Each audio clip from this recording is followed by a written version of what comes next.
भूतिया जंगल। अगर कोई सुंदर सा गांव था जिसकी लोग बहुत चर्चा करते थे, वो केवल बलापुर का गांव था।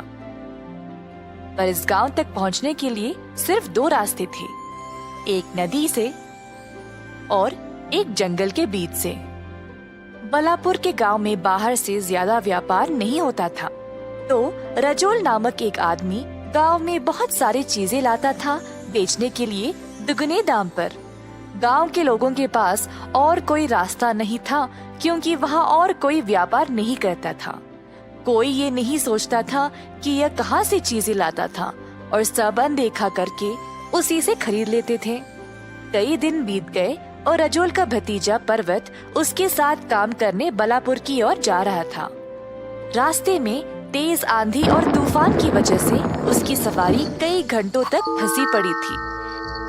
बीच रास्ते में एक अनजान आदमी उनकी ओर आया। आप इस समय इस रास्ते से क्यों जा रहे हो?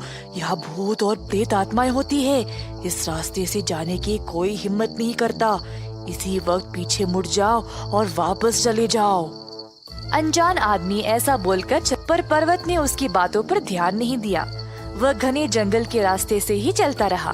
उसको अंधेरी रात में अजीब अजीब आवाजें भी सुनाई दी, पर पर्वत बिना डरे बलापुर की ओर चलता रहा।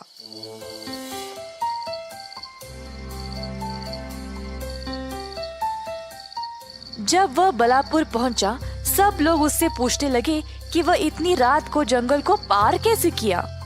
अपने चाचा के घर पहुंचते ही रजोल के नौकर से उसकी मुलाकात हुई। ऐसे क्यों देख रहे हो मुझे? आप सच में जंगल के रास्ते से आए हो क्या? क्या आपको पता नहीं वो खतरनाक रास्ता है, वहाँ भूत है। हाँ, मैं उसी रास्ते से आया। अब क्या होगा? कई सालों से लोगों का ये मानना है कि उस जंगल में कोई डरावनी चीज है, इसीलिए रात के समय उस रास्ते से कोई नहीं जाता। कई लोग जिन्होंने अकेले यात्रा की है, वे आज तक लापता है। इसीलिए सब लोग तुमको देखकर हैरान रह गए। खैर, आपके चाचा बहुत थक गए हैं। आपसे सुबह मिलेंगे। शुभ रात्रि। पर्वत नौकर की बात सोचते हुए सोने चला गया। उसने अगली रात को जंगल में जाने का निर्णय लिया, ये देखने के लिए कि असल में वहाँ है क्या। अगली सुबह पर्वत अपने चाचा से मिला। उन्होंने उसका अच्छे से स्वागत किया और पूछा कि वह इतनी रात को जंगल के रास्ते से आया क्यों। रजोल ने बोला कि वह कभी भी ऐसा ना करे। पर्वत अब और उत्सुक हो गया रात को जंगल में जाने के लिए।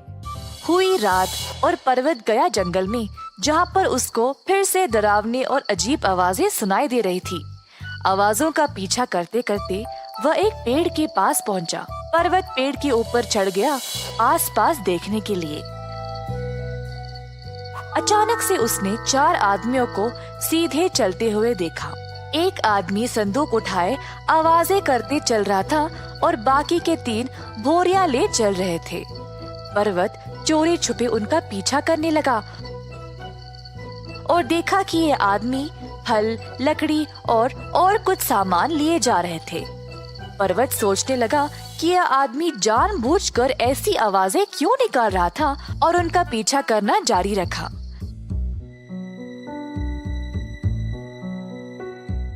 जल्द वह एक खुली जगह पर पहुंच गया, जहां पर एक गोदाम था।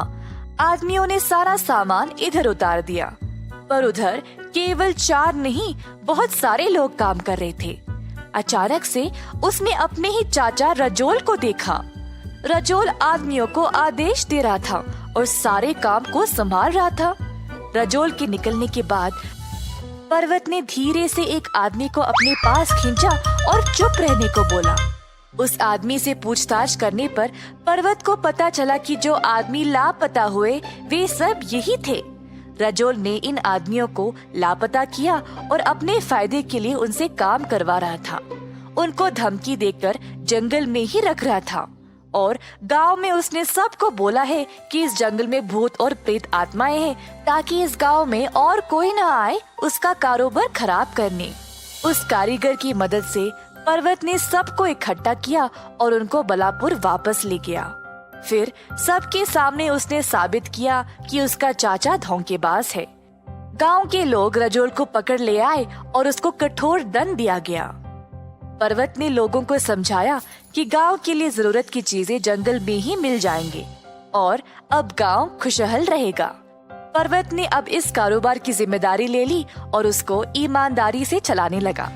अंत में हर किसी ने सुखी से जीवन बिताए। जादू